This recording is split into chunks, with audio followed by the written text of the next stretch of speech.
Now, as I said earlier, the Premier seemed very much on board now with moving quickly to dropping trade barriers within the country.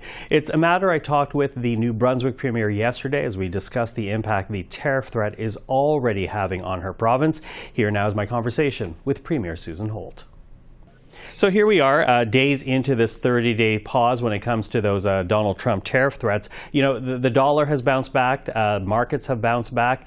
I wonder if businesses in New Brunswick are bouncing back to normal, or are they still bracing for 25% tariffs to come down the pipes?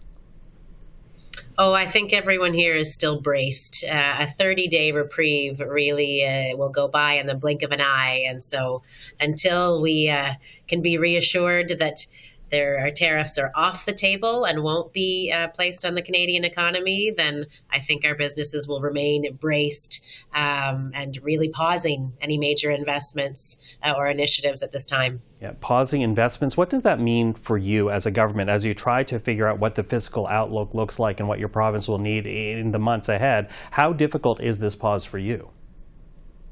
Oh, it's exceptionally challenging. We are literally in budget building process right now, and the economic forecast for the fiscal year ahead, it changed a lot on Monday and on Tuesday and on Wednesday of this week, and that kind of volatility makes it really difficult to plan what we can expect to see for our province's GDP. But we know that the threat of tariffs has had a real chilling effect on businesses because the uncertainty of their environment they're going to operate in the U.S. means that they have paused major investments and have paused hiring. And so that's hurting us right now. And that's why we're doing everything we can to work with our friends and neighbors in the U.S. to demonstrate how integrated our economies are, how much we rely on each other and buy and sell from each other in the hopes that we will be able to convince the administration to remove the tariffs.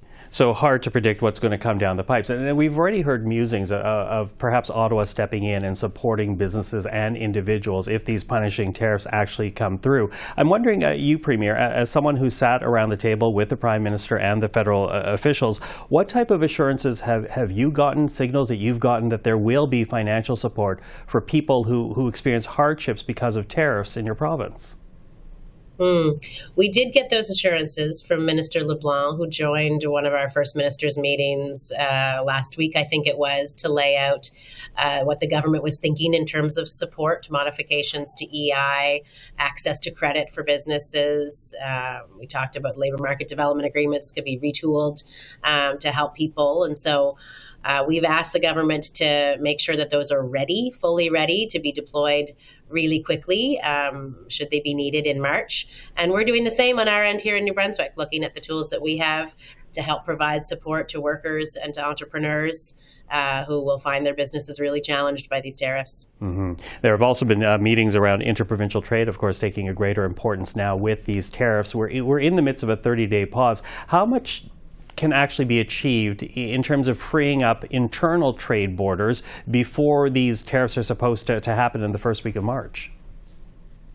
Well, where there's a will, there's a way. And I think there's never been more willingness among premiers and provinces to really make some big moves on internal trade. So I'm optimistic that we're going to be able to cover ground like you haven't seen before in terms of mutual recognition on labor mobility side, harmonizing regulations for trucking and transportation, really cutting our exemptions down at the provincial level so that we can all really have the most open and free environment to trade in Canada with each other than ever before. So I've heard a lot of support and ambition from premiers on this, and so this might be a great time to strike while the iron is hot in these next 30 days and help make it easier for us to do business with ourselves. Mm-hmm. Support from the premiers, but so often it has to do with professional organizations and certifications.